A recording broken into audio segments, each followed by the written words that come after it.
يا صباح النشاط وصباح الجمال وصباح السعادة على الناس اللي بتصحى بدري، عاملين ايه؟ يا رب تكونوا في خير وفي احسن صحة واحسن حال.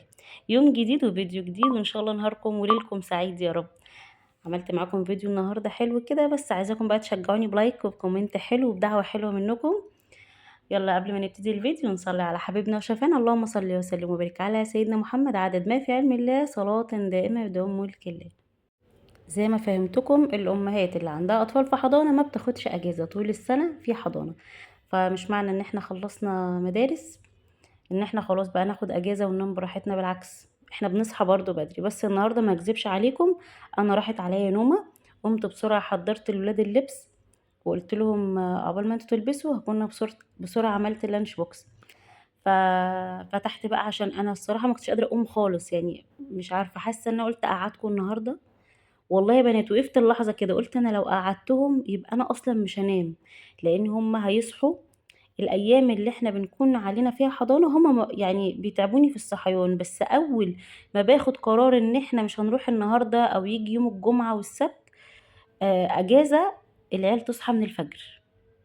فما اعرفش انام بقى ولا اغفل، اللي هو خبط ويجروا وبخاف عشان الشباك. فطول ما هم موجودين ما بعرفش انام تماما الصبح. فقلت لا، جه في لحظه في بالي ما انت كده كده يا بنتي مش هتنامي، فقلت خلاص والله لا انا قايمه. فقلت خلاص بقى مش هرجع انام تاني، خليني اخلص اللي ورايا، كان ورايا كام حاجه كده قلت اخلصهم الاول. فاعمل لهم اللانش بوكس وشغلت القران زي ما انت شفتوا وفتحت الشباك عشان ما ارجعش بقى اكسل وانام تاني. ولميت الغسيل. الغسيل ما بياخدش ثواني، يعني انا عايزه اقول لكم اني انا يعني الايام دي انا بغسل كميه غسيل لان احنا بنغير كتير جدا. الحر صعب صعب، يعني الملايات طبعا بتتغير كل يوم، حقيقي حرفيا كل الملايات بتاعت الشقة بتتغير كل يوم. غير اللي انا بفرشه بره على الركنة يوم ويوم بغيره، غير الولاد مثلا لما بيلبسوا كل شوية بيغيروا بيبهدلوا هدومهم. كلنا طبعا بنغير كل يوم من كتر الحر، كل شوية يعني الهدوم الملابس بتاعتنا نفسها اصلا بتغير كل شوية من كتر العرق يعني. فبغسل كتير، فتلاقيني ما بصدق لو اول ما الغسيل ينشف هوب اقوم شايلاه بسرعه وانشر غيره. فبحاول اتخلص من موضوع الغسيل ده. فقلت هعمل لانش بوكس. عايزه اقول لكم بقى ايه، ان انا الصراحه يعني ما اكذبش عليكم، انا بقالي فتره طويله جدا ما جبتش توست. فجوزي جاب لي نوع كده بس ما عجبنيش، يعني شكله نوع بيتي، يعني حد عامله مثلا وبيبيعه في السوبر ماركت. مش اللي هو بتاع ريتش باج اللي احنا بنجيبه ده الحلو، لا يعني ما عجبنيش خالص التوست ده. بس قلت مش مشكله اعمله لهم. انا بعمل سندوتشات بقالي فتره اصلا بالعيش، لاني اسمع دايما ان الفين والحاجات دي بتدي باور للاولاد وعدم تركيز، يعني يقعدوا يبقوا بيتحركوا كتير، اقصد كده يعني. المهم اديتهم السندوتشات بتاعتهم، اتوكلوا على الله مشوا. انا بقى عايزه افطر حاجه خفيفه وسريعه عشان اخلص اللي ورايا، لاني انا اصلا صاحيه متاخر، مش عارفه حضانه ايه اللي انا موديها لهم الساعه 11 ولا 11 ونص دي. مش فاهمه. بس احسن ما يقعدوا، يعني الساعتين حتى اللي هم هيروحوا فيهم انا هقدر انجز فيهم حاجات، وفعلا ده اللي حصل. فنفسي قوي رايحه قوي لشيء اللي انا كنت بعمله معاكم، اللي هو لبن واحط عليه الشاي واسيبهم يغلوا شويه مع بعض. يعني باحط السكر والشاي واللبن على النار وياخدوا غلوة، وبعد كده يبقى احلى كوباية شاي بلبن. انا بحب الشاي بلبن كده، مش بحب عليه مية. فقلت اعمل لنفسي انا كمان ساندوتش عشان اخد طاقة ان انا اقدر اكمل بقية اليوم. الجبنة دي يا بنات والله العظيم تحفة، انا كلمتكم عنها قبل كده بس من كتر ما هي حلوة الصراحة انا خايفة اتكلم عنها كتير يغلوها. يعني انا خايفة الناس تعرفها كتير فتغلى فما نعرفش نجيبها. لان كل حاجة لاحظت الناس تتكلم عليها يعني وتحبها تغلى الضعف على طول. بس انتوا حبايبي لا اقول لكم، الجبنه اللي هي رودس اللي هي الجولد اللي هي الذهبي دي اللي هي الحليب اللي هي حليب، يعني مش مهدرجه مش نباتيه. يلا خلينا ناخد بقى كوبايه الشاي ونروح بقى نقعد كده نرتب افكارنا. انا لو عليا والله العظيم ما عايزه اعمل اي حاجه. عايزه افضل قاعده كده ما انتخى، بس طبعا مش هينفع. فقعدت بقى افكر اعمل ايه، ابتدي بايه. عندي سجاده كنت قلت لكم عليها امبارح في الفيديو، عايزه تتغسل.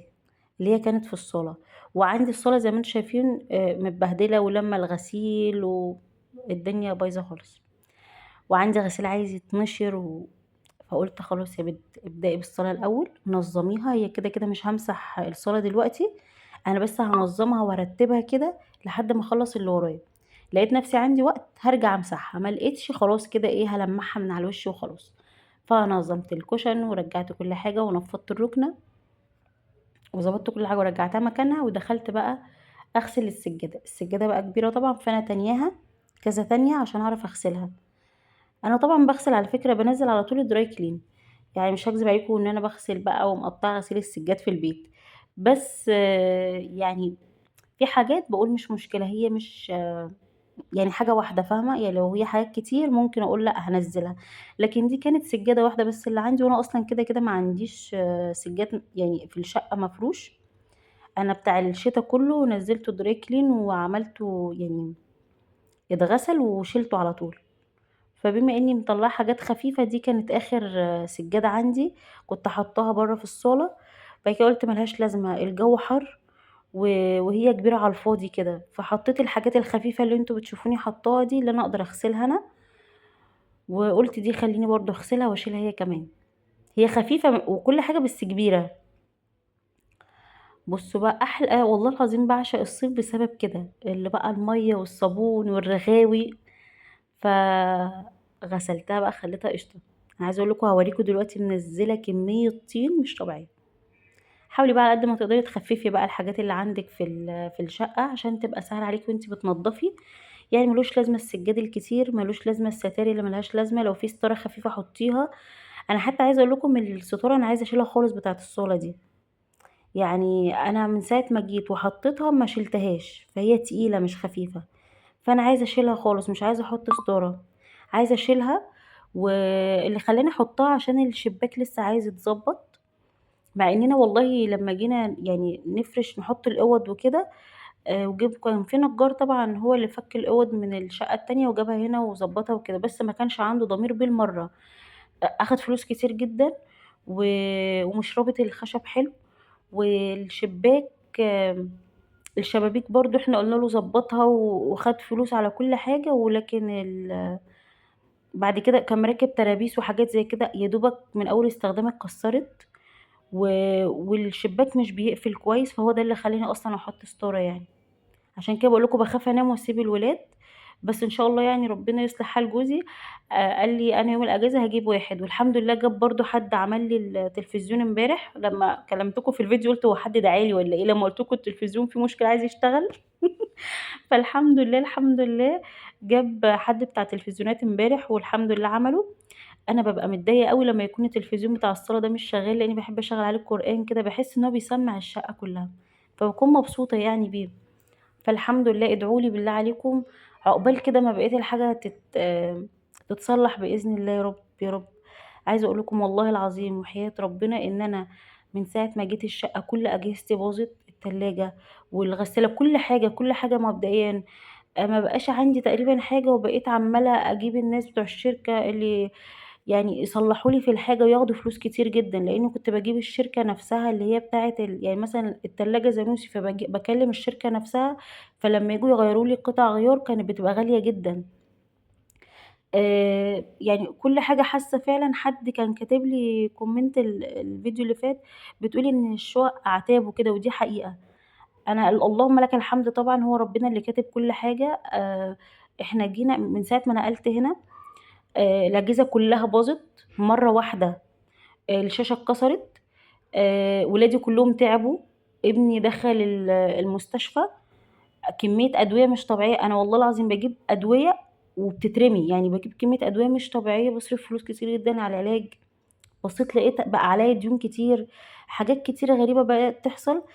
بس يعني حتى لدرجة إن جوزي اتشائم من المكان.